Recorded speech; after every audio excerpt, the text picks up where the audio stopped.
Gentlemen, would you mind putting out your cigars, please? Come again? I asked, would you mind putting out your cigars, please? As a matter of fact, I would mind. Well, you see, the reason I ask, all due respect, I got a great New York strip sitting over there. Cost me $27 and change, and it tastes like I'm eating a cigar. Listen, Ace, number one, you're eating a steak at a place called Joe's Stone Crab. And number two, there's no rule that says we can't smoke. Well, number one, my name is not Ace. And number two, I'm not talking about rules here. I'm talking about manners. You see, there is no rule that says I can't come over here and fart on your entree. But I don't do it. Why? Because it's not good manners. So I ask you again, in the nicest possible way, to please put out the cigars, okay?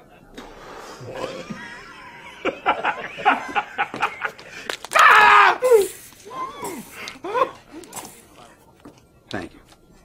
I hope you realize you've just committed assault. I know. You know, I remember time was you actually had to hit somebody.